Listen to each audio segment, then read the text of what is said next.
اللهم يا من له مفاتيح الفرج نسألك باسمك الأعظم الذي إذا دعيت فرجت أن تيسر لنا أمور هذه الفائزين كلها وعن ضيقهم مخرجا وعن كل خير سبيلا برحمتك يا أرحم الراحمين يا رب العالمين بحرمة اللهم صل على سيدنا محمد الفاتح لما أغلق والخاتم لما سبق ناصر الحق بالحق والهادي إلى صراطك المستقيم وعلى آله حق قدره ومقداره العظيم سبحان ربك رب العزة عما يصفون وسلام على المرسلين والحمد لله رب العالمين.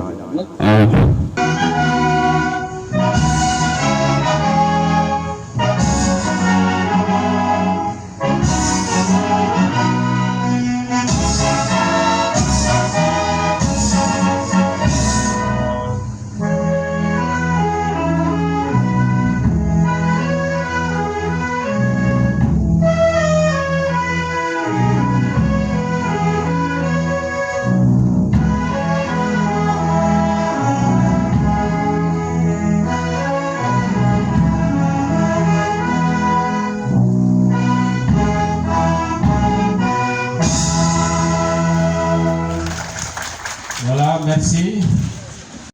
Tu n'as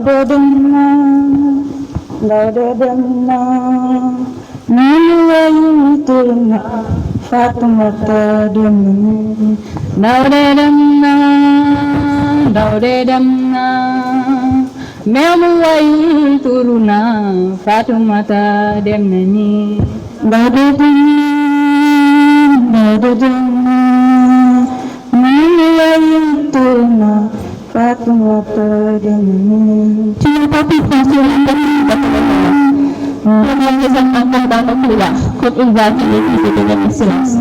Ton sourire habite encore nos souvenirs et ton absence aujourd'hui fait encore vivre dans nos cœurs. Tu étais notre élève, tu étais bien plus qu'un élève, tu étais une promesse, une intelligence en marche, une lumière qui brillait au milieu de tant d'autres. Brillante, oui, tu l'étais. Tu avais cette force tranquille, mais si tu crois que demain sera meilleur, cette volonté de réussir, cette ambition de franchir les portes de l'avenir. Le cœur rempli de rêves, les yeux tournés vers l'horizon. Tu étais à quelque part du baccalauréat, à quelque part de ce diplôme que tu avais tant chéri, à quelque part du jour où nous aurions dû crier ton nom, applaudir ta réussite et dire avec fierté notre très chère femme a réussi.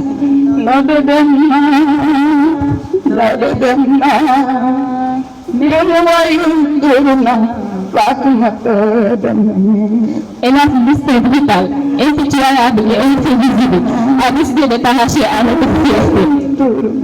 Pourquoi le destin choisit toujours de briser les plus beaux rêves? Pourquoi citer alors que tu avais l'avenir devant toi? Pourquoi tu avais encore plein de rêves à accomplir? Il y a des questions que nous personne ne parvient pas à trouver de réponse. Ton absence nous rappelle la vie est fragile et que tout temps qui habite à la vie, nous te rassurons à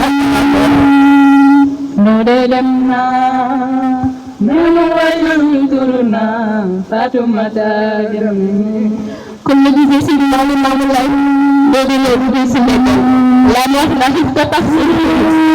Qui aurait cru que ce n'est pas avec qui on a partagé l'année scolaire, avec qui on a partagé des sourires, avec qui on a partagé la rivée, n'aurait pas été là. Si on lui avait dit que tu n'aurais pas été maximum, on n'aurait pas cru.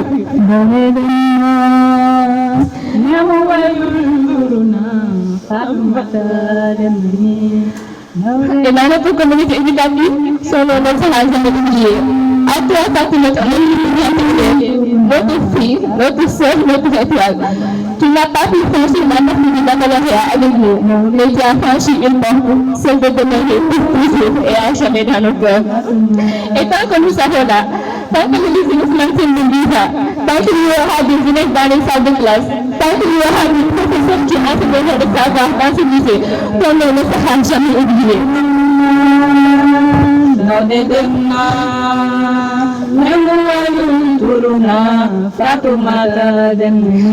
a été une femme pouvez partager tout avec nous. Je me souviens de ce jour avec Lucie.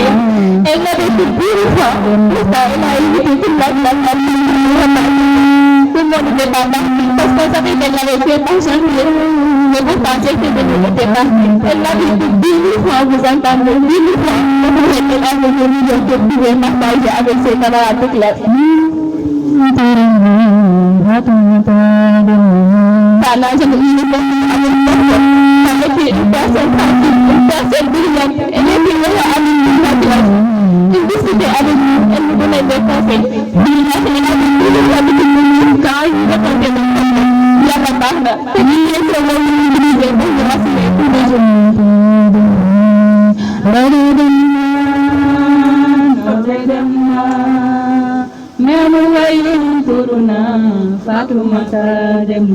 Sa mère n'a jamais eu la chance de le connaître. Pourtant, le jour de son deuil, elle n'a pas hésité à prononcer le nom de sa mère.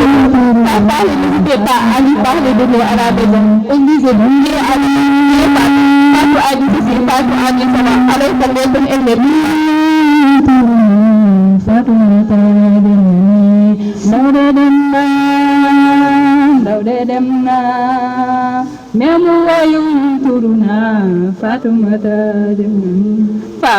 Aujourd'hui, tu n'es plus parmi nous. Tu es devenu une étoile. Et les étoiles, lorsque nous nous disparaissons jamais de briller dans le ciel de nos souvenirs. Nous savons que si nous avons fait de refaire mon meilleur aljana, comme ça nous avons bien fait aljana. Mais ça, c'est le ciel.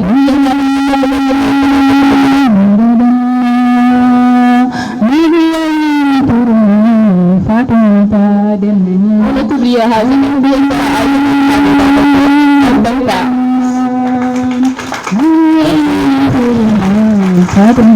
Merci, merci.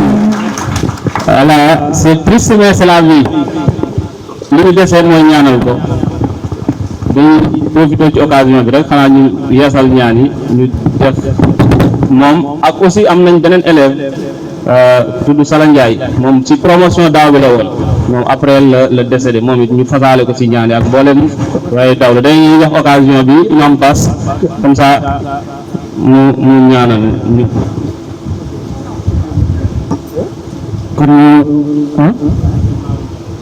kon ñu defal leen Fatiha salatul Fatiha ñetti yoon ñu tukkul Allahu ahad ñu boole suñu papa ñu suñu ñaar moom ak soxna Fatima Ndiaye yal na yàlla yërëm leen yal na yàlla xaw leen aljana bismillah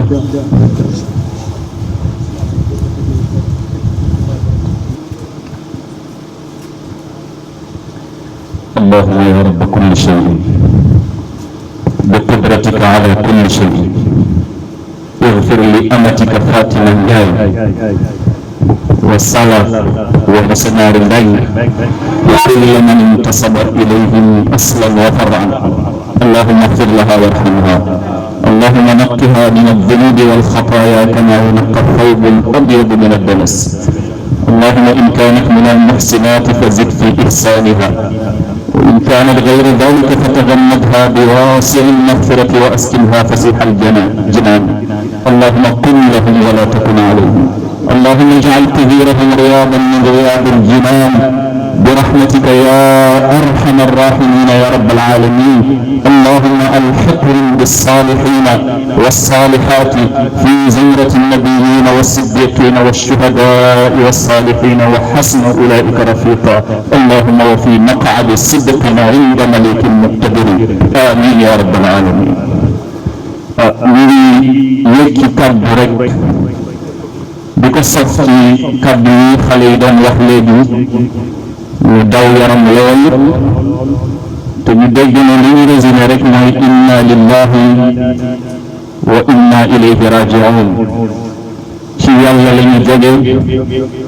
te ci yàlla rek la ñuy dellu yàlla ndëg du joxe moo moom waaye du jëlee moo moom inna lillahi ma a'ta wa inna lahu ma axada wa indahu kullu shay'in indahu bi miqdaar lu nekk rek dafa am appam nii la ko yàlla bëggee woon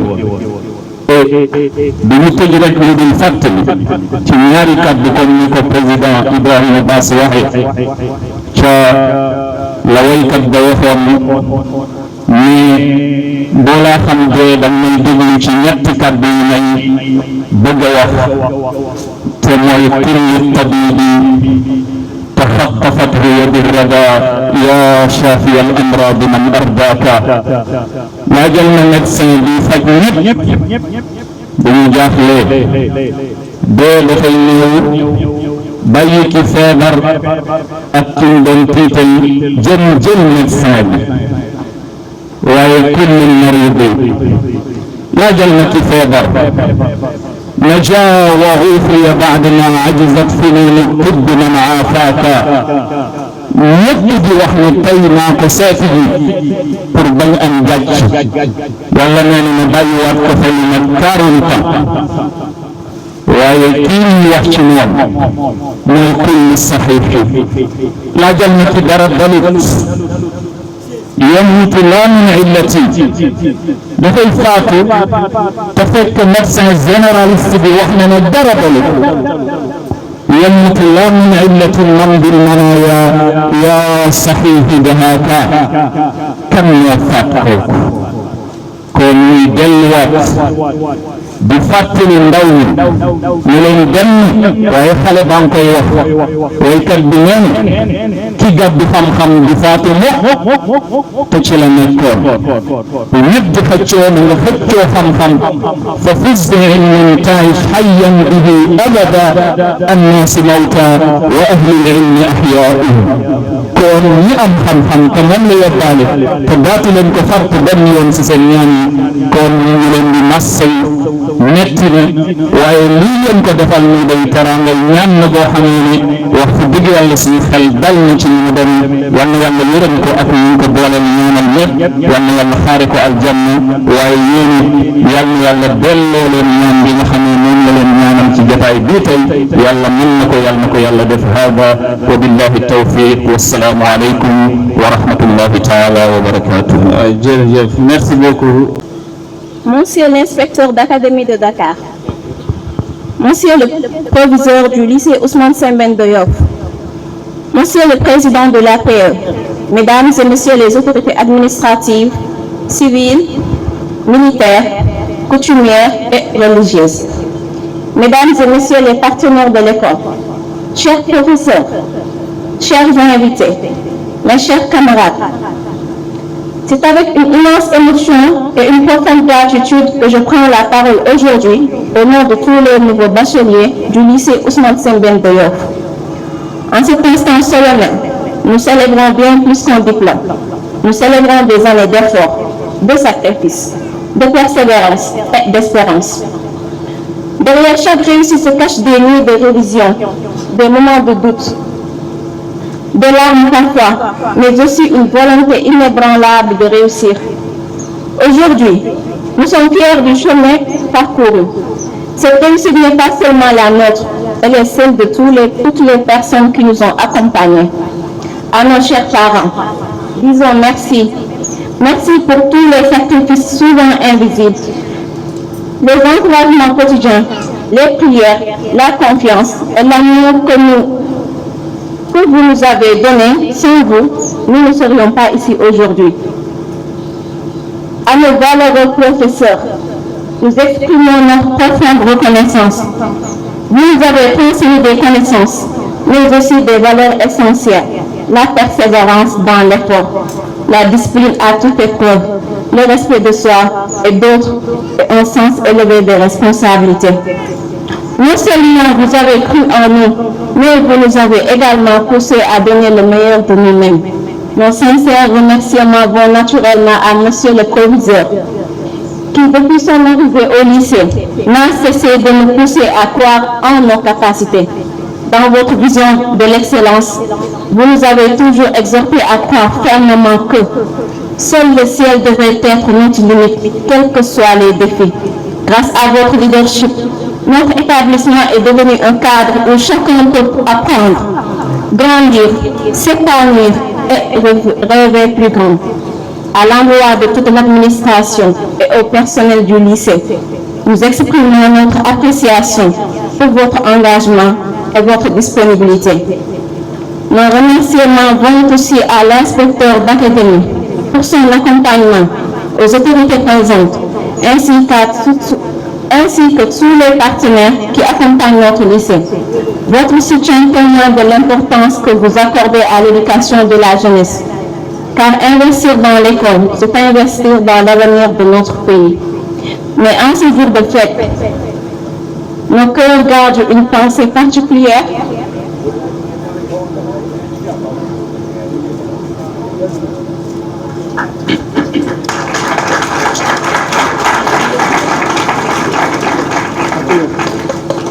pour notre regretté camarade Fatima Ndiaye, qui nous a quittés avant de vivre ce moment. Son absence nous rappelle que la vie est précieuse et qu'il faut savoir apprécier chaque instant. Nous lui rendons un hommage sincère et mérité. Nous prions pour que le Seigneur l'accueille dans son paradis éternel. Chers camarades, cette graduation ne marque pas la fin de notre parcours. Elle ouvre une nouvelle étape où que nous allions demain. Nous porterons avec tenir les valeurs apprises dans cette école: l'excellence, l'intégralité, le respect, la solidarité et le sens du devoir. À nos jeunes frères et sœurs qui prépareront le baccalauréat, l'année prochaine, nous lançons un message de motivation. Ne doutez jamais de vos capacités. Travaillez avec sérieux, soyez disciplinés, écoutez vos enseignants et gardez toujours confiance en vous. Les efforts d'aujourd'hui seront les victoires de demain. Nous vous souhaitons de vivre l'année prochaine la même joie que nous partageons aujourd'hui. Enfin, nous prenons devant vous l'engagement d'être des citoyens responsables, des femmes et des hommes au service de notre nation, car la véritable réussite ne se mesure pas seulement au diplôme obtenu, mais aussi à l'impact positif que nous aurons sur notre société. Au nom de toute la promotion 2026, merci à toutes celles et à tous ceux qui ont rendu cette réussite possible. Que Dieu bénisse nos parents, nos enseignants, notre lycée, notre cher Sénégal, et qu'il accorde son infinie miséricorde à notre sœur Fatima Ndiaye. Je vous remercie de votre aimable attention. Merci Fatima. Merci pour ce beau discours. Nous saluons la présence de Madame Benfaye, honorable députée, vice-présidente à l'Assemblée, qui est parmi nous. Et on va enchaîner avec les allocutions et nous allons inviter M. Dramé, porte-parole des professeurs, donc à venir livrer son message. Sous vos applaudissements, M. Dramé. Teacher Dramé. Le professeur Dramé. Bismillahirrahmanirrahim. Alhamdulillahi wa kafa. Wassalatu wassalamu ala rasulillah sallallahu alayhi wa sallam. Assalamu alaikum wa rahmatullah. Mbokk yi ñu ngi tàmbale suñu kàddu ci sant ci Yàlla bu baax a baax di wax alhamdulillahi rabbil alamin. li ko waral mooy daaw teewoon nañ fi ci mbégte ci taxawaay yoo xamante ne suñu njaboot gi nga xamante ne ñoom la ñu jàkkaarlool amoon nañu ko. ñu amoon ay honneur yu rëy amoon mbégte yu yaatu ñaaneen yàlla fekke ren ñaaneen tamit bu ñu fi dajewaat mbir mi gën a baax gën a rafet. yàlla may ñu ko ba defal ñu sax lu raw suñu njort. damay wax ne kon bu ñuy ubbi balaa ñuy wax dara dañu koy sant man yàlla joxoñ ko bàkk ko wax ko ne ko sant nañu ko gërëm nañu ko ci teraanga bi nga xamante ne defal nañu ko, ndax teraanga weesuwul say yaakaar yi ëllëg yàlla defal leen barke bu toll nii. wàccee nuyoo yi nag ci suñuy kilifa muy xalif généraux yi nga xamante ne ñu ngi ci réew mi yépp wàccee ko ci suñuy imam ratib imam mu laayeen di al imam Mouhamadou Muxtaar Laay ibnu Seydina Babacar Laay ibnu Seydina Limaamu suñu imam al imam ratib di ko baax di ko tedd di ko sell lool di al imam Mouhamadou Ndoy ñu ngi koy nuyu di ko sargal di wàccee nuyoo bi ci autorité yi nga xamante ne ñoo nekk ci béréb bi di ci jiital le sous-préfet ki nga xamante ne moo ko représenté di soxna su tedd si mu ngi ñu toog ñu lay jotal nuyoo préfet bi di nuyu ki nga xamante ne mooy kilifa école bi mu ngi ñuy toog moom tamit teg ci nuyoo yi nag kilifa yi nga xamante ne ñoo nekk ci dëkk bi di ci jiiteelu ñi nga xamante ne ñooy autorité coutumière bi grand jaraaf di sunu mag moom Ousmane mu ngi nuy toog ànd ak le grand saltige El Hadji saltige Ndebane Mbengue di wàcce nuyu bi it ci ki nga xamante ne mooy le président des frères di sunu mag moom tamit mu ngi nuy toog ci sunu wet maa ngi beral nuyoo kilifa yi nga xamante ne ñoo nekk ci jotaay bi yëpp ci tribune bi nga xam ne bu ñu limee seeni tur noonu ñëpp du ñu fi jóge ndax kenn ku ci nekk am na maxaama am na garaat am na daraja joo xamante ne war nañu mën a taxaw ci moom nuyu ko sargal ko ñaanal ko waaye maa ngi ñaan yàlla mi am jàmm yàlla boole ñu jàmm maa ngi wàccee nuyoo bi ci le grand saltige Nenn ak ñi nga xamante ne mooy parents d'élèves yi nga xamante ne moom la jiite ñoo nekk ngi ci jotaay bi ñu ngi leen di jotal nuyoo ak imam Mouhamadou Muxtaar Laay maa ngi nuyu suñu jigéen ñi ak suñu mbokk yi nga xamante ne ñoom ñoo toog nii di way juri xale yu sell yu tedd yi nga xamante ne ñoom lañu jàkkaarloo waaye ñu ngi nuyu ñi nga xamante ne ñooy professeur yi nga xamante ne liggéey bu rafet bi nga xamante ne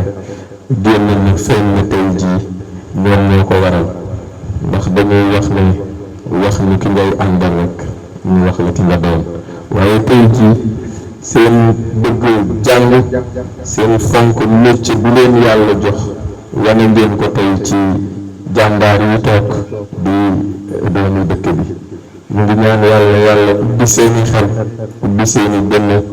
di mari leen ba année yii di ñëwaat insha allah yàlla gën ñu may ndam yàlla dafa dogal suñu teewaay tey jii muy teewaayu al imam Mouhamadou Muxtaar ibnu Seydina Babacar Laay di imam ratib bu Laayeen ñu waxoon ne li ñu ñëw teewal ko ci bërëb bii nga xamante ne xolam ak xelam ak xalaatam jiitu na ko fi ci li nga xamante ne moom la ñu jaare ci le grand saltige El Hadji Mamadou Mbengue imaam nag yàlla dafa dogal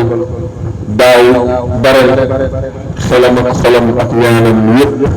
mu ngi ko def ci lycée bi yàlla dogalit mu nekk koo xamante ne lépp loo xamante ne développement la lépp loo xamante ne dafay aar suñu environnement lépp loo xamante ne dafay aar diine ji waaye lépp loo xamante ne dafay sàmm ak yelleefu doomu aadama ak imaam Mouhamadul Muxtaar daf ci bàyyi xel dafa jël léppam def ko ci. tey jii nag pàcc bi nga xamante ne moom la ñu ko yàlla dogal na fu xale yi mos a toll rek le grand saltige Mamadou Mbengue dina ñëw ci moom waxtaan ak moom wax ko fi xale yi toll wax ko fi école bi toll déglu ci ay conseils am déglu ci ay orientation yam ànd ak suñu mag ji nga xamante ne mooy Ndeye di doon ci suñu jur Baye Ndeye Bey moom waxoon na rek bi ñu ñëwee nañu ko santal ñu fi teew ñëpp mu santal ko ñi nga xamante ne ñoo jiite école bi ak ñu àndal di liggéey waaye ñu wax ma ne boo demee na nga féddali suma kóllëre na nga féddali suma cofeel ak suma mbëggeel ci Yoff nga gërëmal ma waa Yoff santal ma waa Yoff man imaam Mouhamadul Muxtaar nga xamal ma autorité ya fa nekk ne leen sama bët ak suma xol ak suma xalaat jugul ci Yoff samay ñaan jugul ci Yoff ndax sàmm kóllëre waaye sàmm deret ji sàmm mbokk gi nga xamante ne Seydina Limaamu alayhi salaam daf ko sàmmoon ba li ñu sa wax dafa daan wax ne limaamu Yoff kon grand saltige grand jaraaf Mame Ousmane président des frères jox nañ leen lu wér al imaam Mouhamadul Muxtaar jaarale ko ci soppam bële di xaritam saltige Mouhamadou Mbengue ñoo ngi yemale suma kàddu foofu ndax ndaw laa loo xamante ne dañu ko yëngu te amaana moom sang bi bu ñëwoon ci lay gën a matale waaye li nga ma wax lépp ci lu baax ci luy jariñ ci ay teddanga ak ay ngëneel mënuma ko génne ci suma dënn ndax rafet ak yéene mu wax ne nag mu ngi ñaanal surtout ñi nga xamante ne moom la ñu jàkkaarloo comme ni ñu ko ñaanaloon daal nee na mu ngi koy ñaanaat incha allah bu déwénee ñu ne école bi yëpp yàlla def na ñoom ñëpp ñu jàll BFIS yàlla mën na ko yàlla def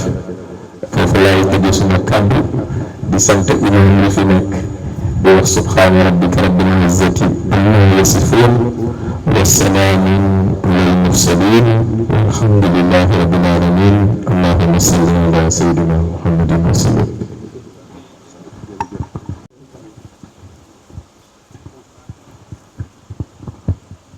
monsieur Fall jërëjëf. بسم الله الرحمن الرحيم أعوذ بالله من الشيطان الرجيم لا حول ولا قوة إلا بالله العلي العظيم رب اشرح لي صدري ويسر لي أمري واحلل عقدة من لساني يفقهوا قولي li ñu fi dajale tey moo di cérémonie de graduation ak de félicitations à tous ces élèves brevetés ñu leen di ñaanal yal na leen jikk li des ci kanam li des bareetu yal na leen yàlla gunge yal na leen dimbalal yàlla monsieur bi nag yal na fi yàlla saxal ndam yal na fi yàlla saxal barke maa ngi nuyu ñu wax salaamaaleykum ñu nuyu bu sell nuyu bu tedd ñu fi toog ñëpp bokk jaay sa administration madame la sous-préfet Adja Penda Ndiaye Cissé mooy ñu fi jotaay bi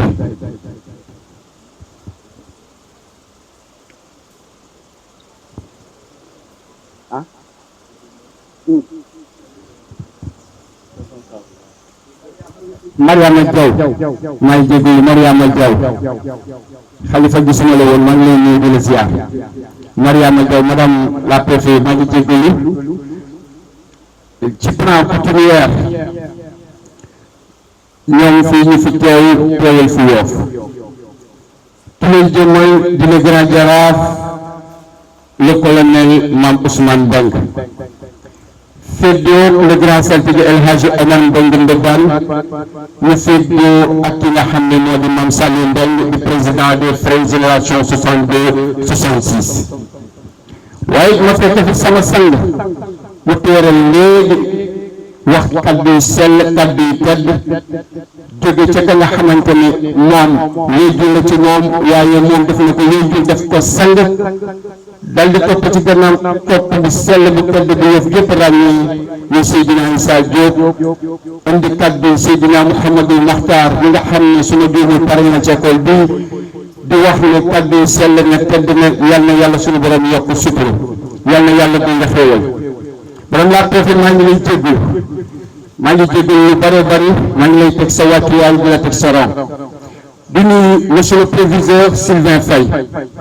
waaye it ci moom lay jaay nuyu monsieur le représentant de l'IA waaye ci moom lay jaar tamit nuyu ki nga xamante ne ba léegi ci wàllu coutume mu di kilifa di kenn koo xam ne it ñëpp ràññee nañ teewaayam ak taxawaayam nii la grandeur du réew Alioune Beye grandeur du réew ñu ngi lay teg sa wàccuwaay di nuyu El Hadji Mambour Samb bu Ngor di ko nuyu di ko teg si wàccuwaayam waaye di nuyu Souleymane Samb président Frey Ngor di ko teg si wàccuwaayam di nuyu suñu wéjur Cheikh Djibril Samb di notable jóge naa ni tamit ba Ngor di nuyu bu baax ñi nga xam ne ñoo fi teew représenté APEXI ku nekk xam na APEXI yal na yàlla suñu doon dolli seen jàmm ci seen taxawaay bu rafet ci seen nekk nii bu rafet au quotidien la nag ki leen jëmal di monsieur As Ngale Diène nekk le chef de l' administration jëmmal fi ki nga xam ne moo di le président Khalifa di ko defal nag ki nga xam ne moo di le grand saltige di ko defal école bi waaye di nuyu imam Pape Seck di nuyu imam Maguette Seck waaye di nuyu Pape Thierno Mbaye waaye di nuyu ki nga xam ne moo di Pape Birama ñooñu ce sont des membres des frais de la génération 62 66 Libaas Laay Dieng ñu ngi lay teg sa wàccuwaay waaye ñooñu ñëpp boo ko dajalee mooy ñu fekk sa ki nga xam ne mooy le grand saltige di El Hadji Mamadou Mbengue grand saltige yow foo nekk yow yëpp da wax war a fekk ngir sa engagement ngir sa doxalin ngir sa taxawaay ñëpp xam nañ ne monsieur Samb lii may def nii xam nañ ne dafay def relève de façon extraordinaire et bien rempli même waaye gis nga de façon coutumière Yoff dafa mën a tëddee moo tax rek moom mu bëgg fi ñu nekk moom ak magam ji noonu la ñu nekk ci Yoff la leen démb ba léegi ñu ngi koy dëggal di ko saxal ci Yoff te loolu dong moo leen wax waa kër Baye Bayda Mbengue waa kër Mame Simi Lay war nañ mën a taxaw ne ana waa kër Baye Gueye ñu ne ñu ngi nii ñu taxaw ci seen wet moo waral nag lépp lu ñu fi yëkkati ci ay kàddu lépp lu ñu fi wax rek yal na yàlla suñu borom def ko mu di barke ak sutura ci école bii te je vous dis incha allah grand saltige ñu ne ñëwoon grand saltige ñu ne Mame Ndingue Samb Mame Baba Samb Mame Babou Samb grand jaraaf de Ngor chef de village conseil coutumier auprès du gouverneur mu ngi ne grand président aussi des délégués de quartier ñu ngi lay teg ci sa wàccuwaay ba ko bëri la ñuy sotti yal na yàlla dund si bureau ci c'est que monsieur Samb xam bi daf ñuy xaj léegi de ce fait dañuy introduire Mame Saliou Ndong mi nga xamante ni moom mooy président des frères génération 62 66 yàlla ngeen yëg jàmm léegi wa rahmatullahi taala wa barakaatu maa ngi nuyu ñëpp di jox ko ne wàccuwaayam di commencer par madame le préfet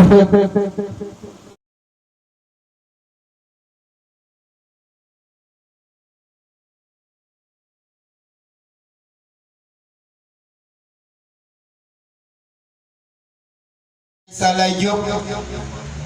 du nuyu coutume Yoff jaraaf ndey ji réew di nuyu waa Ngor coutume ba jaraaf Babou Samb jiite leen seen teewaay fii wane na ne tànk benn la may nuyu samay mbokk Frey Yoff yi ma fi àndal di nuyu représentant IA di nuyu le proviseur monsieur Sylvain Faye ak équipe am di nuyu waa AP à travers le grand saltigué Mamadou Mbengue di nuyu parents d'élèves yi élèves ak ñi fi teew ñëpp suñu teewaay tey nag ak fierté mbég ak fierté mooy ndaxte suñuy doom ak suñuy jarbaat ñoo ñu siggil defal ñu ay résultats yu mucc ayib kon nag dañu ñëw pour féliciter leen di leen ñaanal waaye résultat yooyu bu ma nee am dafa fekk am na ay professeur di leen muñal am patience si ñoom ngir mën leen jox xam-xam kàggat leen ba du demee examen ñu réussir comme professeur yooyu ñu ngi leen di gërëm di leen sant di sant tamit proviseur ak équipe am ndaxte moom ak équipe am ñoom ñooy créer condition pour que njàngale mi mën a jaar yoon ba élèves yi mën a performer ñu gërëm tamit waa IA lépp lu ñu def fii ñu ngi seen responsabilité ñoo koy surveiller di ko saytu ba mu mën a jaar ci yoon di nuyu di gërëmaat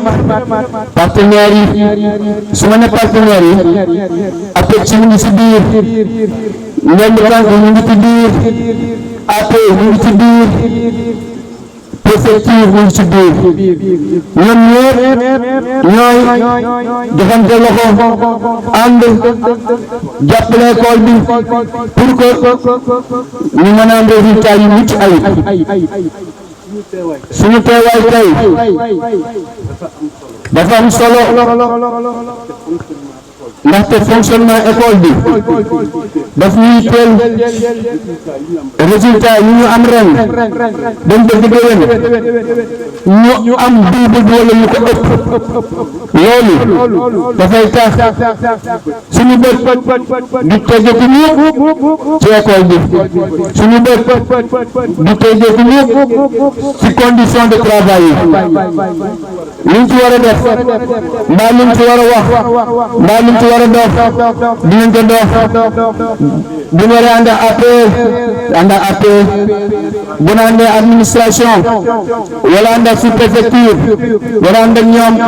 dox ko fi ngay daaneele nag ñaan la bu ma bëgg a dénk parents yi ak élèves yi parents yi gunge ngeen seeni doom depuis bu ñu nee primaire ba léegi ñu war a dugg nag ci dernière phase bi muy phase bu am solo foofu la ñu amee métier di leen mën a may ngeen liggéey donc accompagnement bi ñuy def tey lañ ko gën a soxla waruñu wax ni léegi ay mag lañ dem nañ université ay àgg nañ enseignement supérieur nan leen libéré déedéet tey la encadrement bi lañ ko gën a soxla ñoom élèves yi nag dama leen di wax ne leen ni yéen a ngi seen dernière phase te phase boobu moo leen di ubbil seen avenir professionnel moo ne seen avenir professionnel mooy tabax tamit seen dindi ëllëg maa ngi leen di jox benn conseil à vous les élèves effort yi ngeen doon def fi ngeen jëm ngeen ko gën a war a yokk dafa am benn savant américain bi ñuy wax Thomas Edison bi ngeen ko seetee ci Google di ngeen gis ne Thomas Edison moo inventé la lampe à incandescence mooy lampe ñuy taal ci néeg Thomas Edison boobu daf ni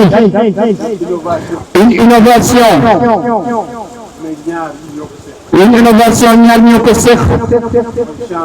la chance ak l'effort personnel boo ko doon tasaare nag effort personnel mooy transpiration mooy représente 90%. donc seen réussite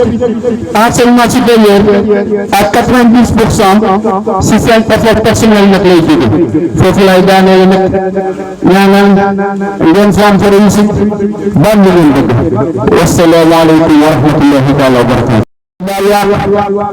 di leen balaa di leen wax ne ànd na sama rakk Cheikh Djibril Samb ànd ak monsieur Souleymane Samb président des frères ànd ak Mamadou Mbengue secrétaire général des frères ànd ak monsieur Mamadou Ndiaye président Ngor Dëgg di remercier saltige Mamadou Mbengue c'est invitation bi ñu defal di remercier le grand saltige Omar Mbengue ci présentation bi mu def dafa permettre ñu bari ñu xamul yoon nag ñu xam na à partir de tey xale yi nga xam ne ñoo tax ñu def déplacement bi kontaan nañu lool ci ñoom. man mii di wax ak yéen enseignant la nekkoon naa enseignant surveillant général principal lycée de la Fosse pendant 20 ans xam naa mbiru élèves yi xam naa coono bi ñuy daj ba réussir li ma ci gën a intéressé mooy la série S muy série bi ñett bëgg ma guddal di ñaanal xale yi comme ni le président des frères waxee université lépp lu doon jóge fii nañ ko gën a liggéey université di remercier nag parents yi encadré élèves yi ba ñu yegg si fii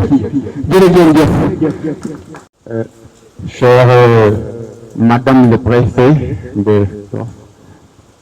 Monsieur le Proviseur, chers coutumiers Jaraaf Saltige Ndeye Réew, chers représentants du Khalife général des Layènes, Seydina Issa Laye Diop, chers invités, chers bacheliers, aujourd'hui c'est une journée de fierté. Yoff est fier. Yoff est fier de vous. Fier vraiment de vos résultats. damay tàmbale léegi ci turi président Serigne Ndoye Tène bi nga xam ne moo di président wu APEXI tey ñu ngi ànd ak le chef de l'administration Seydou Asiala ak Mamadou Assane Diène ñu ngi leen di nuyu bu baax di leen ziar kilifa yi tedd yi ñu ngi leen di jox nuyu l'ensemble du comité directeur de l'APEXI di leen nuyu bu baax Mame Sali le président des frères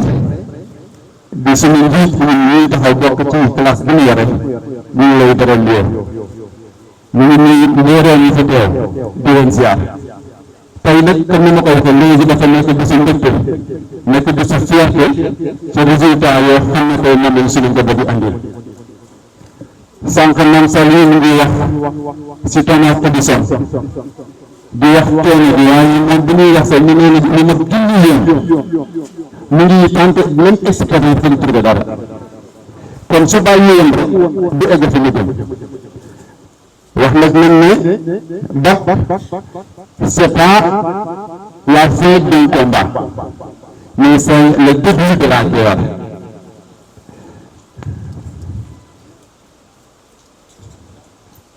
ñu wax ne bac xale yi ñu ne di combat bu jeex mais à la guerre bi tàmbali wax nañu ko léegi te tey loolu daf leen soxla dañuy bëgg te juróomi at ngeen ñëw fii waxuñu pour liggéey mais pour créer liggéey dañu bëgg ngeen ñëw fii ngeen créer liggéey encadré xale yi ngeen fiy fekk pare na école bi pare na élèves yi APEX am na un programme bu jëm ci wàll yooyu di accompagner tey ñi nga xam ne am nañu ay initiative surtout sur le plan économique te tey ñun la ñu yaakaar tey bii ñoo ñu tàmbalee waxtaan bi nga xam ne mooy ubbi bunt yi nga xamante ne bii mooy dafa ëllëg yoo xam ëllëg Sénégal kon tey loolee ñu utilité yëpp yéen yéen tax ñu def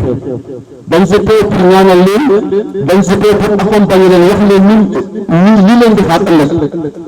ndax seen taxawaay ñi ci jiitu ñëpp si loolu la ñu leen soññ ngeen xam ne ni ngeen wax tey paaji la boo xam ne mooy tijji ëllëg bu leen ko sàggane te ñu xam ne fekk juróomi at ñoom dinañu évaluer fi yéen ñuy toog wax ne ñan ñoo dëggoon tey kàddu ni mu ko waxee léegi li mu soxla ci yéen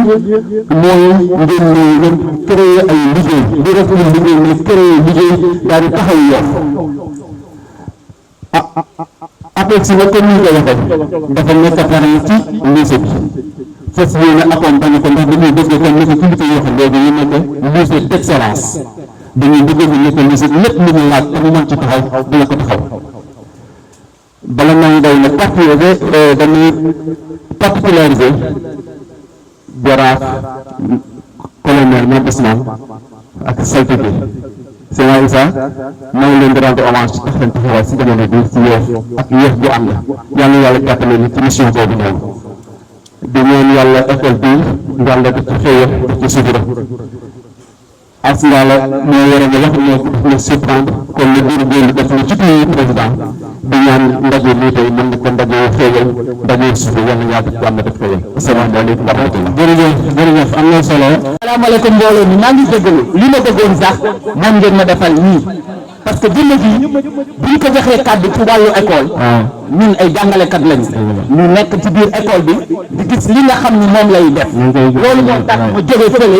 jël kàddu bi pour wax ni ñu ovationné jàmm ji toog ñu saltige Mamadou Mbaye nga bëgg ngeen yokkaat kàddu yi bu baax a baax a baax merci li tax ma wax ko mooy ma tuuti rek dinaa leen ko expliquer mais li tax ma wax ko dafay def ce qu'on appelle un travail bénévole te travail bénévole ci jamono bi il faut nga nekk gor nekk jullit nekk koo xam ne kii aussi ku bëgg li ngay def la bëgg Yoff pour mën a taxaw ci loolu moo tax moom taxawaayam dafay laaj ñun ñëpp ñu yëkkati ko sargal ko di def li mu nekk un exemple. auzu billahi mina shaytaani rajim bismillahi rahmaani rahim ñu ngi nuyu ñu fi teew ñëpp di leen nuyu di leen dalal di leen tatagal di leen sargal di leen ñaanal teewaay bi rafet na yàlla fay leen ko nuyu suñu kilifa le sous-préfet l'adjoint sous-préfet ñu ngi leen nuyu bu baax di la dalal di rafetlu sa teewaay yàlla yokk seen ñoom bu tànk yaa kilifa ñu ko seqal fii si arrondissement bu ñu paree ñu le représentant de l'IA ñu ngi lay nuyu di la yóbbante ci ñoom ñu ñëw communauté bi ñu ñëw parents d'élèves bi defe naa fan yu néew recevoir na ma ñu waxtaane mbiru école bi ak yéene ñu fi am waaye li ñuy waxtaane yëpp validé na ko ne ma loolu saltige boo demee si communauté bi ne leen validé naa loolu mooy suñu édifice yi classe yi si biir dañu bëgg a jël suñu homme de référence yi tudd leen ko mais loolu validé na ko te loolu dañ ci ànd ak kilifa yi waxtaane ko ba xam nan lay demee bi ñu paree ñu nuyu le président sama xarit sama kuléwaale man dañu mën a kulé waaye nag kulé bi njëriñ dañ lay jur intaan naa xam na loolu saltige omaane ngir ngay sama kilifa man bii bi xale dafa na xarit rek sama yaay sax sama Mamadou Mbaye ma dafa am na xarit rek wàññi sa baax waaye loolu yëpp bañ lu bon rek bëgg lu baax defe naa yow yaay troisième proviseur bi fi ñëw madame Awa Sarr lañ fi dalaloon ñu gunge ko ba mu dem retraite monsieur Fall ñëw ñu gunge ko ba mu dem Grand Dakar yàlla andi la nga yor école bi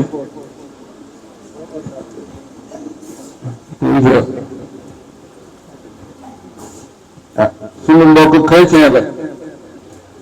te yow xam ngeen ni dëkku jullit la dëkku coutume la yàlla famille dañ naan imaamu tey Issa Diop ñëw teewal imam Matar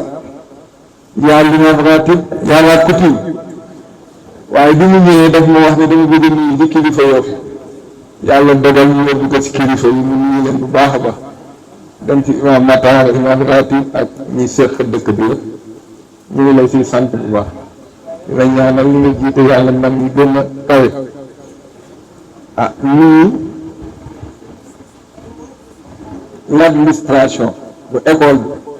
defe naa bu ñu ñëwee préviseur rek doy na waaye dañu nuyu leen muy censeur ak l'intendant ak EG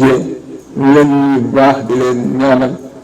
collaboration bi rafet na yàlla na yàlla fay bu ñu paree dañuy jublu si suñu jàngalekat yi ñaanal leen yàlla yokk seen ndomb tànk yàlla yokk seen garat yàlla jàppale leen barkeel seen njaboot gis nañ coono bi ngeen di def pour xale yi mën a réussir yàlla leen ko yàlla fay bu ñu daanalee ñu nuyu chef de village bu ngoon di conseil coutumier ñun it muy conseil coutumier defe naa ndomb tànk boobu ñun la ko président de la république nommé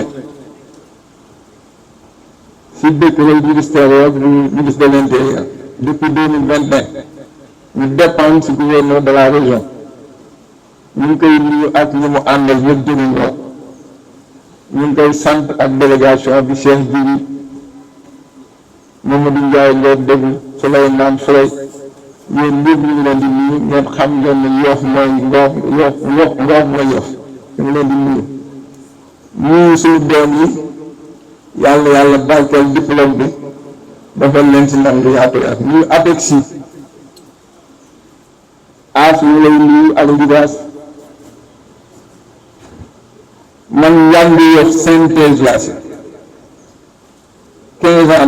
dama am lu ma si yàlla defal lu bari loo xam ne defal ko benn kii synthèse laa si lu bari bi muy sotti yàlla dogal la buy sotti damay fekk bokk si ñi koy sottal te APEXI depuis loolu moo ko am président Khalifa ñu ngi koy sant di ko ñaanal si taxaw bi ñu taxaw temb suñu wet di ñu jàppale ñu ngi jagaaf naa Ousmane moom mooy fi teewal couture bi moom saltige honneur ak seen nag président Fere ak ñi fi teew ak ministre Aliou ñu ngi leen di nuyu bu baax a baax jëmm mooy Babacar Ndoye banque islamique dafa ñëw rendre na visite fii ñu toog si gerte tubaab bi fële waxtaan mu leen ne sant bi man école bi dama ko doon góob rek mais xaw ma woon ne ni la mel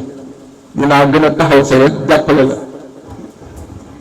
bi xale yi amee résultat yu baax daaw ma ne bëgg nañ neexal xale yi mu ne ma jàppal ma def si taxawaay bu mucc ay kon foo ñu remercier ko ñaanal ko yàlla sant ko bu baax a baax bu ñu noppee parce que lii bu ma nee sotti ay nit la ñu waxal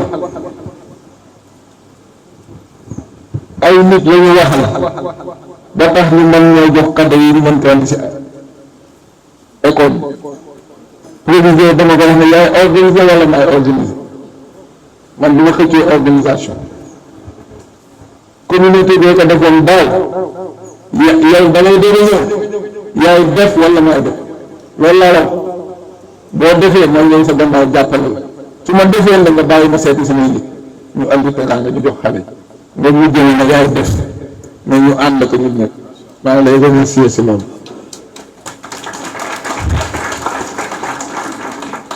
ñu noppee ñu sant excellence Omar Diagne man 15 ans ñu lay lim nii 15 ans li ma yëkk si yaay école ñu jàppale 15 ans laa nga bu tey bi excellence Omar Diagne moom la mel li ma koy woo si wàllu njàng mu jàppale ma di ambassadeur tey moom mooy conseil en diplomatie président assemblée nationale xam naa ngantaa ko tey mu tax ñëw ñu sant ñu ñoom Matar chaque année ñu jox ñu cadeau ñu jox xale yi Seydina Issa dafa teewoon boo demee nekk saltige ne ñu ngi koy sant bu baax a baax ñu ngi koy ñaanal yàlla parce que man ñu de ñun fii ñëw mosuma taxaw seen buntu bi yëg leen ñaan dépense mosul am farata rek yaa wax ak moom pare ñu moo tax dina leen ooy si farata moo tax mu gisal loolu Imam Matar maa ngi koy sant di koy ñaanal soppi naa ko soppi na ma yàlla ko yàlla dolli tawfeex Malick nuyu ñu monsieur le maire dama ko mel rek na si ma si ñëw cérémonie kon di ñu sant yàlla ñaanal comité de gestion ngeen ngeen sama mag du ma ko gërëm li mu war a def leen def ñu ñaanal honorable Mbène Faye vice président à l'Assemblée ay at yu ñuy jàppale kon li Ndiaye Cissé moo toog na léegi moom it 15 ans ñu ànd CM ba am CM bu ànd ak lycée ba am lycée départemental ñoo ànd dégg nga teraanga li fi andi teg ko si loxo proviseur kon ñu ngi lay sant sama sëriñ al amin dafa wax ne ku deful dara doo dégg jaajëf jaajëf ku ko dégg rek danaa am loo def jaajëf tam maa ngi lay sant bu baax.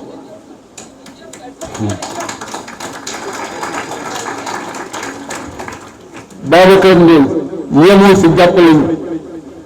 daf ma wax bindeel ñu bind maa proviseur bi ma doon bind lettre mu signé ma si man duma laal xaalisu mbooloo suñu wéy bi dañu ko tere duma laal xaalisu mbooloo yokk rek yaay def mais duma ko laal bu ñu ñëwee dama leen nañ ko dégg NG mu ne ma bàyyi ko mbay waaye ko nax rek dénk ko xaalis bi moom boo ko jënd ndox sax dalay coince Babacar merci yàlla na yàlla fay ñu sant Babacar Ndeye parce que waa Providence bi madame Si dañu am partenaire yoo xam ne bu leen ay góor du waree dañuy unissé muy madame Si moo jiite Providence assurance daaw la ma Babacar Ndeye wax ne bindale ñu bind ko moo teewal boppam fii jox ñu xaalis bu bari ñëwaat toog si tur bi yéena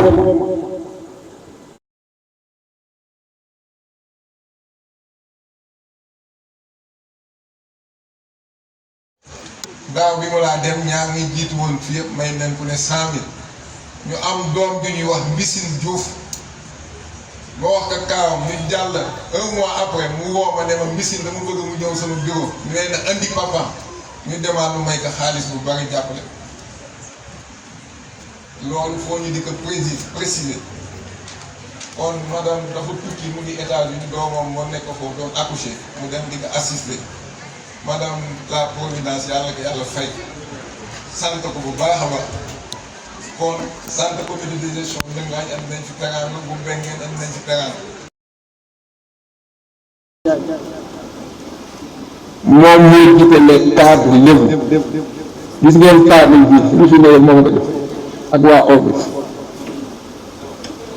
demandé wu ma ko yàgg ñu xam ne tamit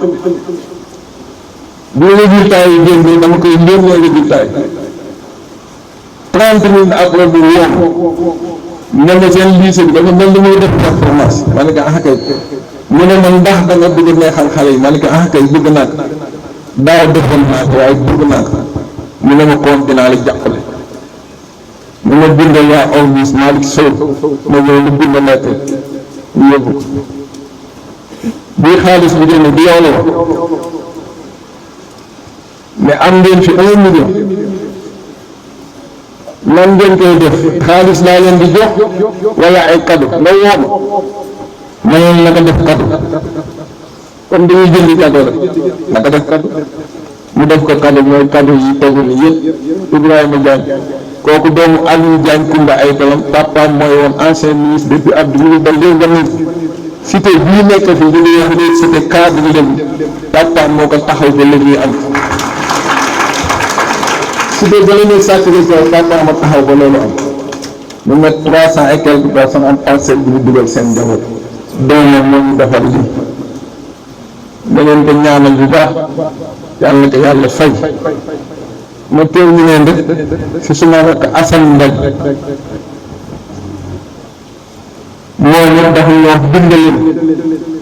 bindaleen ministre bi dañ naa ministre bi am na fi teraanga bindaleen dem dikk ma ne ko ñu bind dem dikk ma ne bu bind dem dikk man li ma leen di jox ba ma di ko jëlee sama société di leen ko jox bindaleen rek ñu bind démb si guddi la fi chauffeur yam ñoom andi fi ay tablette ak ay ordinateur yu baree def te salle informatique bii moo tax ñu am waaw biñ jëlee de 10 millions si loxoom la jaare moo ko topp ak moom ba ñu sotti kon Assane ndaw la mooy sama caatu yaay mooy sama caatu pap bu lii sama rakk sax moo tax ma di ko ku ma defal la gënal mais xale bu baax la xale bu yàlla yàpp fonk ay magam dama leen wax ñu lay ñëw ma ne kii Assane bu toogoon fii ma ne ko dafa jóge fii la ñëw di buuse bu ko Omar waxee du buuse suñu rakk la ñu sama papa yi génne 7 ans la kon ñoo ko yor bu toogoon fii buñ la fi doo fi jóge du fi jóge yàlla ko yàlla déem ndimbal yàlla jàppale ko moo ne li muy saytu di ko ut yàlla ko yàlla def pour la première fois 15 ans am naa ko fi ministre de l'éducation moo tax ñu jël fii dem CND pour la première fois booba Fall moo fi ne ñu ñëw visité moo wax président Fall dafa bari kersa ma ne ko nekk suñu palanteer yi baaxatu ak porte yi ñu gis ko wax ñu pare ma ne ko monsieur le ministre am naa doléance mu ne ma lan mooy sa doléance ma ne ko suñu bunte ak suñu fenêtre yi benn baaxatu si buñ sañoon nga changé ko mu ne am waa DCS directeur bi mu ne ko bu école laa tijji ne lépp dem moom la ñu jël ak ko bindu palanteer yi ñoom yëpp def ko aluminium ñu yemoon fi di peinture classe yëpp peinture école bi jóge fa dem CM yëpp projet yi ñu ne en cours xam naa temps yi xaalis a amul mais entreprise na commencé mais yëpp yàlla ko yàlla entre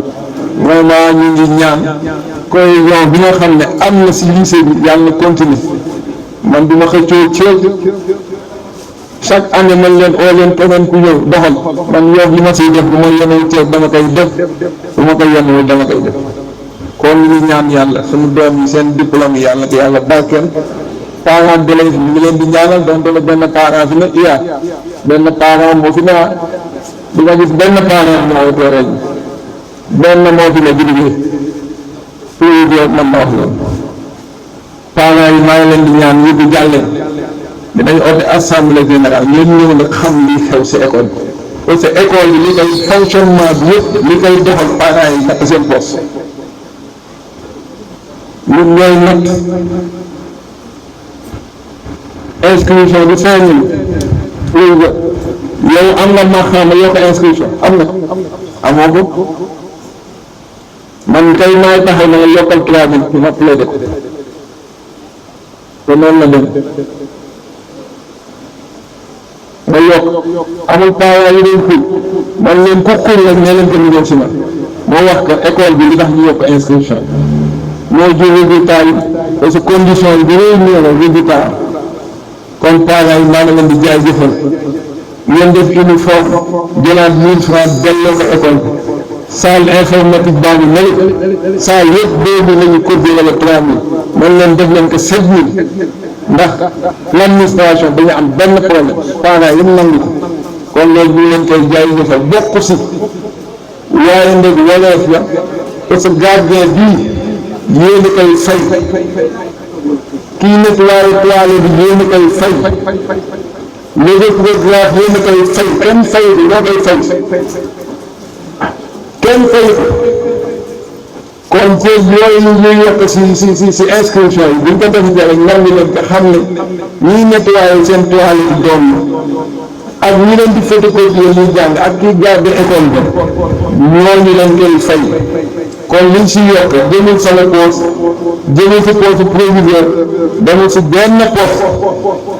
kon ñu ngi sant ñëpp xaw naa gudd mais gën a gudd madame la première maa ngi lay nuyu di la dalal di la ñaanal yàlla wax ñu foo mu gudd parce que yëpp sama kaw la ko sóor nit ñi maa leen oo ñëw parce que ñii kat gën na ni président man leen dikk mënu ko xam naa ne mënu ko bu demoon dinañu ko ana salti bi boo demoon ba kër maam li ma wax boo fa bindoon lekk nañ la wax am salti kon ni ñu ànd ak maanaam cohésion sociale yaa ngi nii bi nga demee sa 18 ñaata dama génneloon pour sama transport président ñaata dama génneloon pour sama transport ak bi may déplacé di doxal école ak sama téléphone ak bi may lay ñëw 200 000 laal naa si 100 francs nee naa ko jëlal yëpp di gën a aussi keesu école noonu la wala dëgg maa la war a jàppale monsieur Maaba ñu ngi koy ñaanal yàlla di yàlla yokk leer dañu xuloo bu tàng fi xam naa bu ñëw ne ak si biir bi moom sama mag la sama kilifa ñu déggee ma rakk ñëwal yóbbu mu fële ne ma dama doon xuloo yi ma ne ko waaw dama doon xuloo moom man damay xuloo de ndax yow xam nga ni damay xuloo mu ne ma non bu xuloo def moom kooku dañ ko fi affecté yaa ko war a dalal yaa ko war a jàppale yaa ko war a ñaanal pour li muy def man nag boobu la ñu def xulootu sama xarit la nag maa ngi ñaanal ñëpp jaraaf di sant ñëpp c'est normal wala déwén di ma woote bàyyi leen ma sant nit ñi merci maa ngi leen di sant di jéggalu si tàngaay yi professeur yi maa ngi leen di sant bu baax ñu ngi nii ma suma see xuluf kenn 15 ans ba suma xuluf benn professeur yàlla leen yàlla fay ñu ngi sant ñëpp jur yi ñu ngi leen di sant dëgg rek moo tax parce que nit ñi yëkki leen yëngu tàgg na jamono xat na mais léegi yëkki leen yëngu waaw kon yàlla fay ñëpp jaraaf ñu ngi leen di sant boo jotee Ibrahima ne nga teraanga yëpp jot nañ yëpp ak Malick Sow ñu ngi leen di sant bu baax a baax ñaan yoo fi yàlla def jàmm yàlla fi yàlla def dëggal yàlla fi yàlla def bennoom benn dëkk lépp mënul xaaj ñaar ñun ñëpp bokki bàyyi bokki maam ñun ñëpp bokk lépp kenn mënul xas sa moom mën na noo saagante waaye kenn mënu fee xas kenn parce que kenn gënu fi kenn kon lii rafet na yàlla sax yàlla jàppale ñu am nañ ne dégg na yu bari si école bi ñu paree dinaa am ndax président bi ñëw wax ne monsieur le sous-préfet baal ma ak wax ji xaw na dugg waaye jamono bi moo ko laaj il faut ñu def éclaircissement maa ngi nuyu nag madame Faye madame waa président lii fi quoi dëggal ñu mu xiif waaw madame Faye ñu ngi ne soxnaam ñëw na ak doom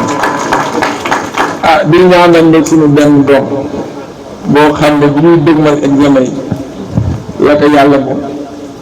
waaye nag maa ngi wax ay wéy juróom yàlla moom la dogal yàlla kenn du ko coog moom metti na xale bu nekk si diggu àdduna bu yàlla def examen te nekkoon parmi les meilleurs élèves yàlla jël ko avant les examens ay wéy juróom ma nga lay toog si gannaaw metti na mais maa ngi leen di wax muñ leen man sama bàyyi bi ñu dee saltige ni 16 ans la dama naan chaque jour ma dem bàmmeel bi di jooy pour man sama àdduna yàq mais bu ngeen jógee ne yàlla fu mu leen jotoon yàlla mën na leen soog rek dootul bis maa ngi nuyu ñëpp di sant délégation imam bi ñëw léegi imam Bass ak imam Niang ngeen baal ma ak tàng na waaye dafa am loo xam ne foo nga wax ko digal ko pour sa partenaire yi xam ne bu ëllëgee boo leen wootee si wàllu école bi ju mën ñëw ñu ngi sant ñëpp di ñaanal ñëpp salaamaaleykum wa rahmatullahi taala. Chers autorités religieuses et coutumières, Monsieur le Président, Madame la députée, Monsieur le Président, Mesdames, Messieurs les membres de l'administration, chers collègues enseignants, chers parents et familles, distingués invités à vos titres, rangs et grades, chers diplômés. Bonjour à toutes et à tous. C'est avec un énorme plaisir que je prends la parole aujourd'hui pour m'exprimer au nom de nos professeurs. Permettez-moi d'abord de commencer par m'incliner devant la mémoire de la disparue Madame Fatoumata Ndiaye, qu'Allah l'accueille au paradis céleste. Chers diplômés, aujourd'hui vous avez le droit d'être fiers de vous-même. Vous avez travaillé vous avez étudié, vous avez passé des examens, vous avez connu des nuits blanches parfois très longues, interminables. Vous avez des réveils parfois très difficiles. Vous avez connu des renvois, subi peut-être des hurlements de la part de vos professeurs, mais vous êtes là. Vous avez réussi, et pour cela, vous avez approuvé. Au nom de l'ensemble du corps professoral, adresser des félicitations à l'administration de l'établissement. Le corps professoral vous remercie de votre leadership, de l'accompagnement, de la disponibilité et de l'engagement en faveur de la réussite de nos apprenants.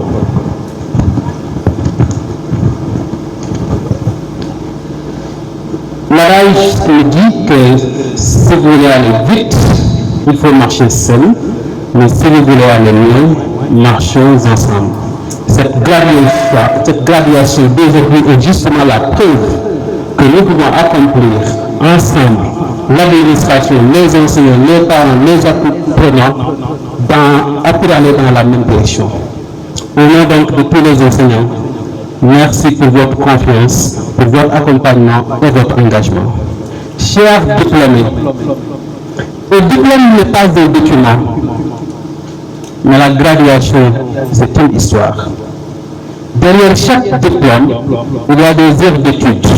des sacrifices, des moments de doute, des encouragements, des erreurs corrigées et des efforts répétés. Il y a aussi des enseignants qui ont parfois dit you can do better, vous pouvez mieux faire. Et certains d'entre vous auraient peut-être répondu,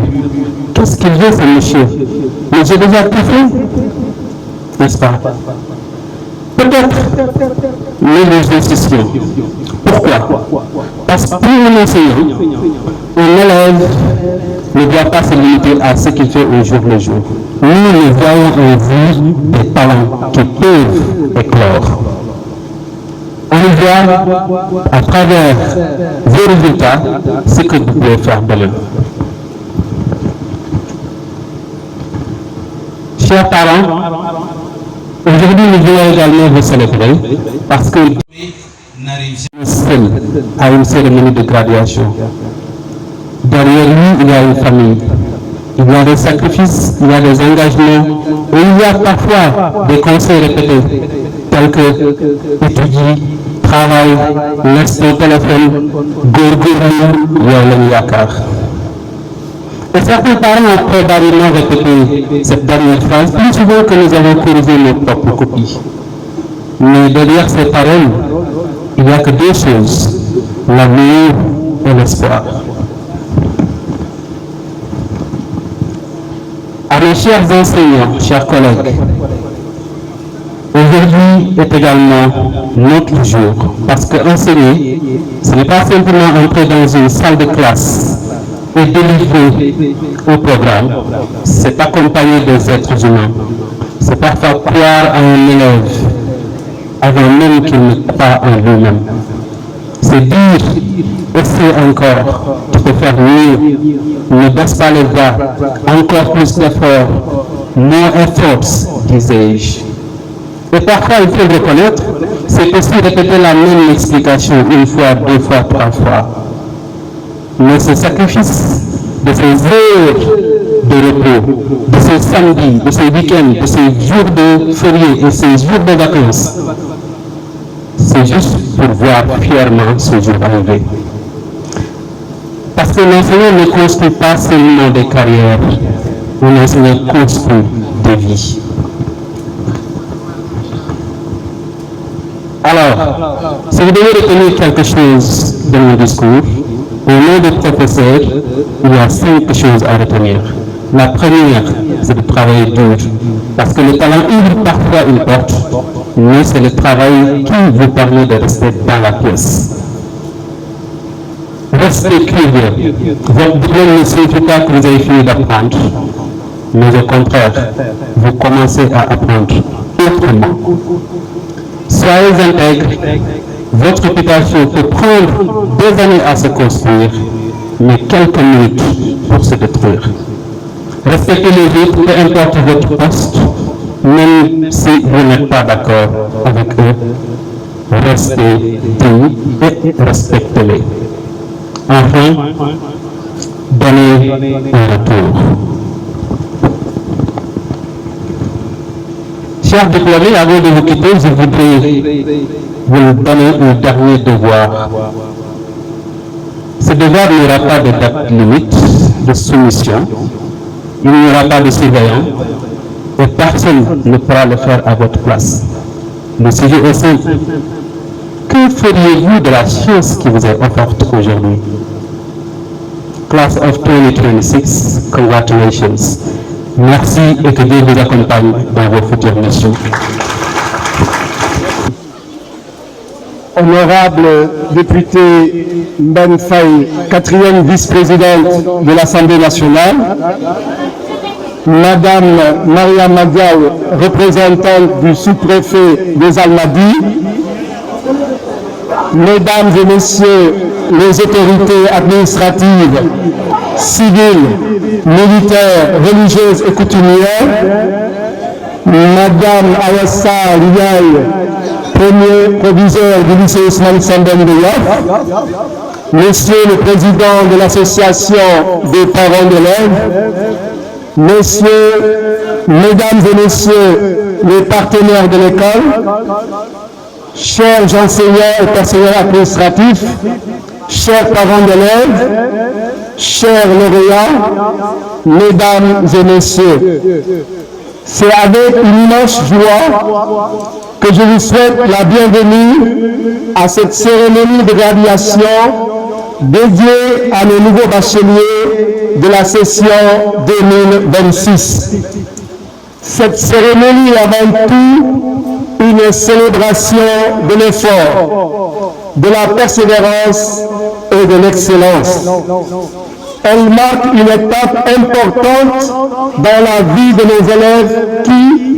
après plusieurs années d'études, franchissent aujourd'hui les portes du lycée pour s'engager vers de nouveaux horizons. Cette année, notre établissement enregistre 188 admis au baccalauréat, dont 21 mentions réparties en 5 mentions bien et 16 mentions assez bien. Ces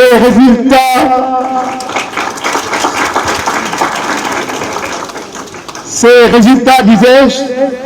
est une grande fierté pour notre communauté éducative. Il témoigne de la qualité du travail accompli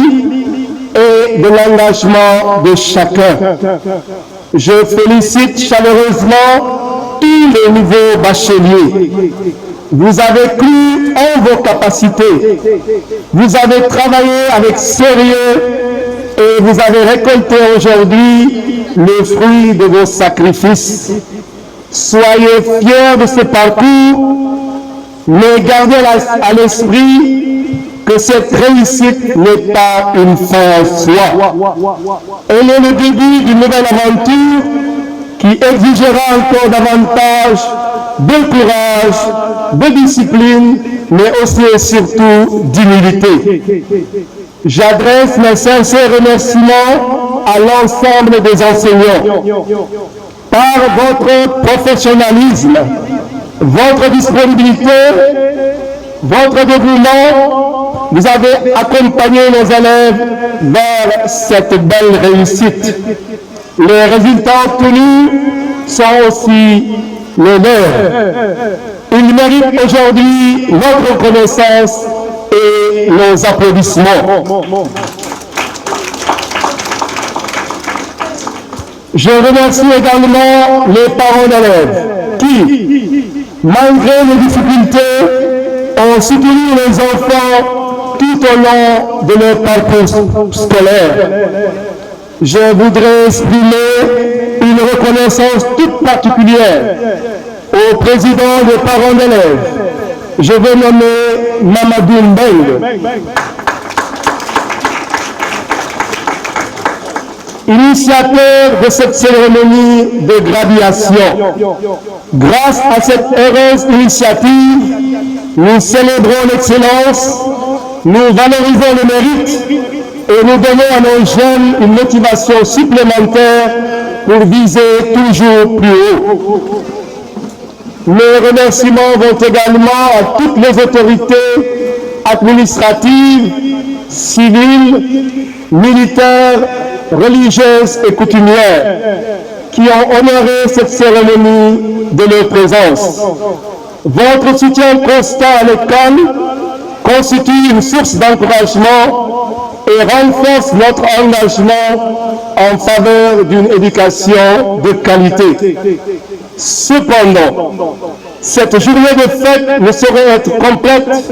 sans une pensée profonde émue pour l'une de nos brillantes élèves qui nous a quittés au moment même où elle s'apprêtait à passer le baccalauréat. Son départ brutal a profondément marqué notre communauté éducative. Elle incarnait en elle le sérieux, le travail et l'espoir. Aujourd'hui, nous voulons rendre un hommage solennel à Fatoumata Ndiaye. Son souvenir restera à jamais gravé dans la mémoire du lycée Ousmane Sembène de Yoff. Nous adressons à sa famille, à ses camarades de classe et à tous ceux qui l'ont connu nos pensées les plus affectueuses. Que son âme repose en paix et que son exemple continue d'inspirer les générations futures. Chers lauréats, en quittant votre lycée, souvenez-vous toujours des valeurs qui vous ont été transmises: le respect, l'intégrité, la discipline, le travail et la solidarité. Soyez des ambassadeurs dignes de votre établissement et de votre pays. Là où vous irez, faites rayonner le nom du lycée Ousmane Sembène de Yoff par votre comportement, votre compétence et votre sens des responsabilités. Je formule le vœu que chacun d'entre vous poursuive ses études avec succès et contribue demain au développement du Sénégal et du continent africain. Je vous félicite encore une fois de plus et vous souhaite un avenir radieux, rempli de réussite, de bonheur et d'espérance. Vive nos nouveaux bacheliers, vive le lycée Ousmane Sembène de Yoff, vive l'école sénégalaise. Je vous remercie de votre aimable attention. Merci, merci Président. Merci au censeur. Je vous demande également d'applaudir. Je vous demande également d'applaudir M. Ndeye, surveillant général, ici présent, et M. Sané, l'intendant. Je veux une standing ovation pour votre ami. Notre ami à tous, je vais nommer Abdoulaye le Gardé. Je veux que vous l'applaudissiez. Wow! Voilà, live. L'heure de merci savoir. Devant Chérif, il demandait. Devant son excellence, M. Cheikh Omar Diagne, ñun Lébu yi. rek topp mag la ñuy wax. doon topp baay, jarba topp nijaay, mag, yërëm ndey, orman mag, ñun ñëpp ñu ànd yërëm, teral, sargal, jigéen ñi. li ñu gis. récipiendaire. si récipiendaire yi jigéen ñi ñoo ëpp. digression boobu dama ko doon def. waaye distinction boobu dama ko doon def. digression boobu dama ko doon def. saltige Mamadou Mbaye. di président APE bi. di conseil coutumier. auprès du gouverneur de la région de Dakar. di suñu rek ñu bokk nekk baay. néanmoins ñoom kilifa mooy moom Alassane Mbengue ñu toog suñu gannaaw si yéen directeur bi jox na dañuy seede ne leen ñëpp ci fulla bi moom ak fayda bi moom ak taxawaay bi moom kenn dama ko jëkk ku joxe cër la ku am yar la waaye kenn du góor li muy def nii li muy def nii sori ko way juróom ak ñi ñu àndaloon ñëpp Allah di may njëngaan dong école 1 école 2 ñoo ko xalaat yaatal ko ku ko jàng deux classes la woon ñu gis ba sa boori kër def sa benn miir ñu laaj leen li tax ñu ne ko la lang pour futur di la projection da ngay yaatal kon ñu dileen faraloo ko jërëjëf ñu seedal ñëpp dafa ñu cër am na waxtu asalaamaaleykum wa rahmatullahi taala wa barakatuh. Représentant du sous-préfet des Almadies, monsieur le représentant du maire de la commune de Yoff, transmettez-lui nos salutations. Monsieur le proviseur du lycée Ousmane Sembène de Yoff, monsieur le président de l'association des parents d'élèves, monsieur Mang, monsieur le représentant des autorités coutumières de Yoff, chers parents, chers invités, mes savants là, chers enseignants, chers élèves, chers lauréats, nos félicitations. C'est avec un énorme plaisir que je m'adresse à vous en cette journée de célébration de l'excellence. Je prends la parole aujourd'hui à cette belle occasion de graduation du lycée Ousmane Sembène. Cette cérémonie est bien plus qu'une simple célébration. Elle marque une étape importante dans la vie de nos jeunes. Elle symbolise l'aboutissement de plusieurs années d'efforts, de sacrifices, de persévérance et d'espoir. Chers bacheliers, aujourd'hui, vous êtes les véritables héros de cette cérémonie. Vos résultats au baccalauréat 2026 sont d'une grande source de fierté, avec plus de 189 admis sur 261 candidats, soit un taux de réussite global de 72,41%. Vous avez démontré que le travail et la détermination finissent toujours par porter le fruit. Je voudrais également saluer la performance remarquable enregistrée dans les différentes séries, notamment 80,39% des résultats en S2 et 69,81% en L2. Derrière ces chiffres, il y a surtout des visages, des histoires, des nuits d'études, des moments de doute, des encouragements et beaucoup de sacrifices. Je voudrais donc vous dire, soyez fiers de vous, mais surtout, ne vous arrêtez pas en si bon chemin. Le baccalauréat n'est pas une destination, c'est une porte qui s'ouvre pour une nouvelle étape de votre vie. À partir d'aujourd'hui, de nouvelles défis, de nouvelles attentes, l'université, les écoles de formation, l'apprentissage, l'entrepreneuriat, la recherche et demain le monde professionnel. Notre pays a besoin d'une jeunesse bien formée, mais également de jeunes responsables, engagés, créatifs et profondément attachés à leur communauté. Le Sénégal de demain se construit avec vous. Vous êtes cette génération qui devra relever les défis de notre époque, le numérique et l'intelligence.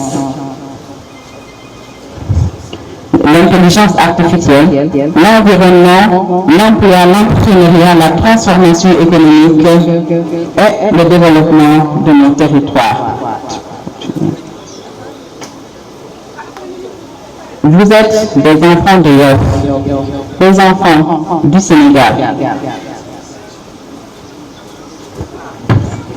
vous êtes des enfants de l'Europe,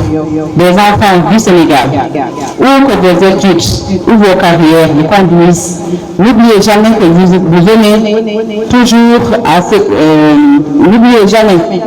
d'où vous venez et pensez toujours à ce que vous pouvez apporter à votre communauté, à votre pays. Je voudrais également rendre hommage particulier aux enseignants.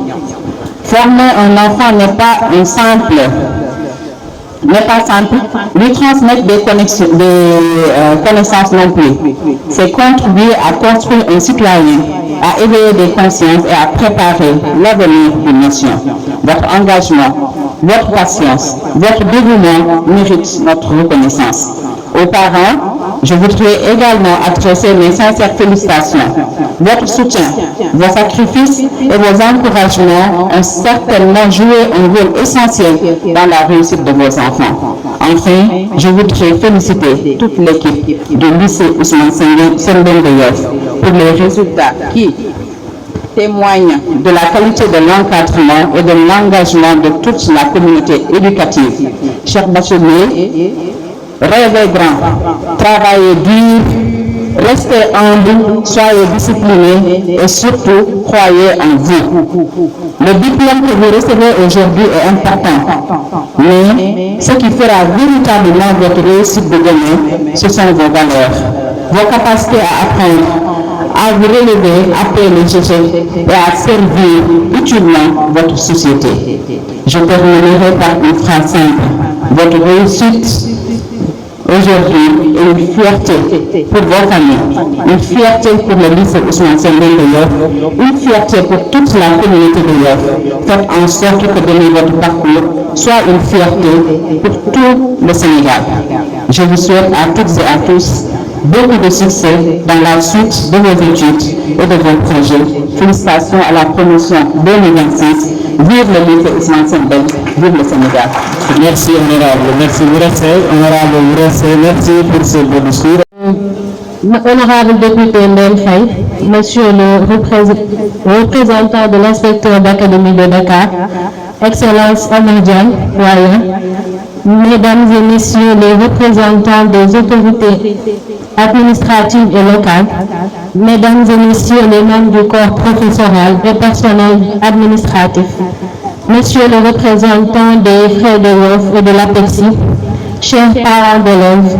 chers partenaires de l'établissement, chers bacheliers, Mesdames et Messieurs,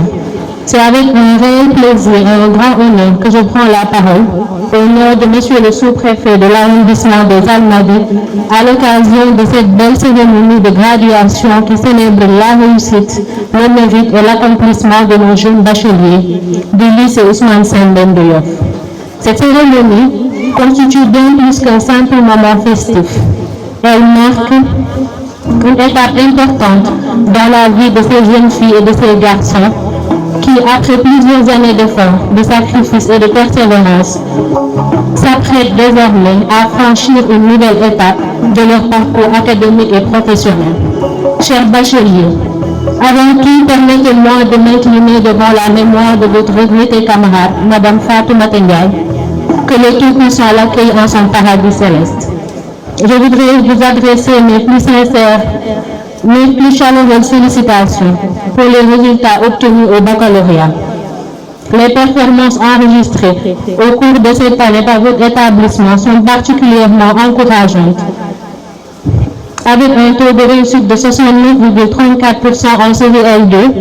et de 78,65% en série S2. Ces résultats sont d'autant plus appréciables qu'ils sont accompagnés de 5 mentions bien et de 16 mentions assez bien. Derrière ces chiffres, il y a surtout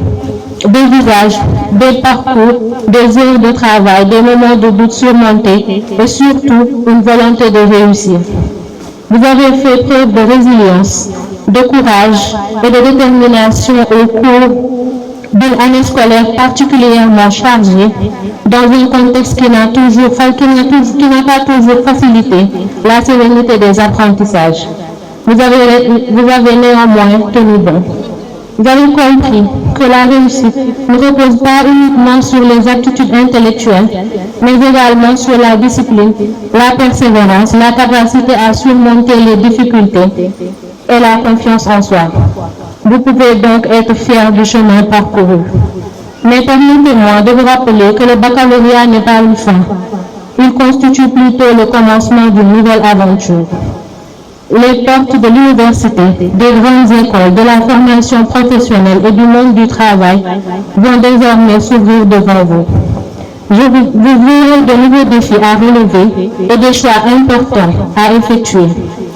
Je vous invite donc à poursuivre vos études avec ambition, mais également avec humilité et un sens de responsabilité. Notre pays a besoin d'une jeunesse